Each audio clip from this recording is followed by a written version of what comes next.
Autrefois situées au cœur de Saumur, les écuries du Cadre Noir ont déménagé dans les années 80 à une dizaine de kilomètres pour intégrer l'immense domaine de l'Institut du cheval et de l'équitation. Les cadres, au temps des guerres napoléoniennes, étaient des gradés chargés de l'instruction des troupes à cheval. D'abord bleu marine, leur uniforme devient noir. Le terme cadre noir est alors un nom d'usage et ne sera officialisé qu'en 1986. Aujourd'hui, les 34 écuyers et les 3 écuyères effectuent toujours des figures de dressage héritées des techniques de guerre. Il y a la courbette où le cheval se met debout sur ses postérieurs qui servent à impressionner l'ennemi ou, pour celui qui est à cheval, à se dégager d'une mêlée avec des fantassins, des piques, tout ça. Et puis, il y a la cabriole où le cheval commence à s'élever du sol sur ses postérieurs. Ensuite, il dégage les postérieurs. Et donc, ça permettait à l'officier qui était pris de s'échapper d'abord vers le haut et ensuite d'éviter la mêlée et peut-être de sauver sa peau. La bibliothèque recèle quelques trésors comme ce livre de cavalerie de 1733. Aujourd'hui, le Cadre Noir est un corps de cavaliers d'élite qui a dû évoluer pour survivre. Vouloir laisser partir un patrimoine comme ça serait stupide parce que d'une part, il n'existe nulle part ailleurs et en plus, c'est une référence dans le monde entier. Et si ce n'était pas le cas, eh bien, tout simplement, l'UNESCO, fin 2011, quand ils ont inscrit l'équitation de tradition française sur la liste du patrimoine culturel immatériel de l'humanité, elle ne l'aurait pas fait. Le Cadre Noir est désormais une institution civile, mais 7 militaires font toujours partie de l'effectif. Le colonel Patrick Tesserenc est depuis 3 ans l'écuyer en chef. Surnommé Grand Dieu, en référence aux écuyers qui sont appelés dieux par leurs élèves, il défend l'équitation de tradition française. C'est un style, c'est une manière de faire. Donc les adjectifs de ce style seraient élégance, sobriété, finesse. C'est ce que nous reconnaissent d'ailleurs les étrangers, c'est le style français.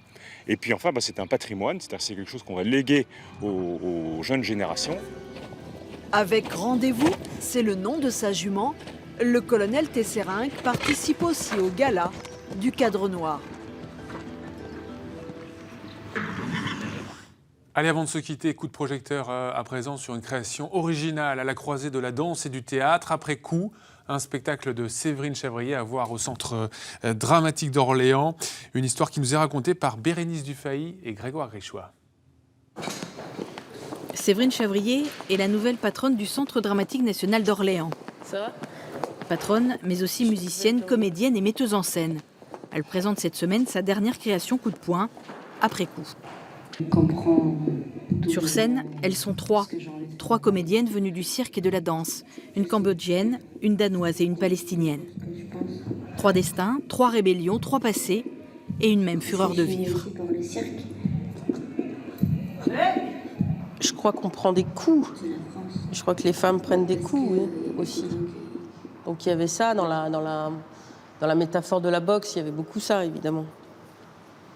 Prendre des coups jusqu'au chaos, comment se relever, comment continuer à avancer. J'ai voulu transmettre une sorte de la force de vie de ces femmes et comment elles combattent au quotidien et comment leur art et leur discipline leur permet d'être libres, en fait, de tenir debout et plus que ça, de réfléchir, en fait. Après coup ne laisse pas beaucoup de répit. À coups de corps qui claquent, de fleurs piétinées, de confidences engendrées et d'éclats de danse. Les 3 comédiennes répondent coup par coup à la tyrannie et la violence.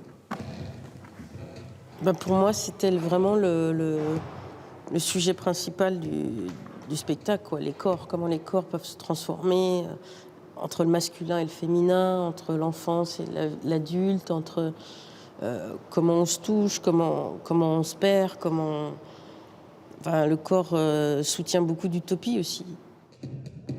Après coup, une création dont on sort KO.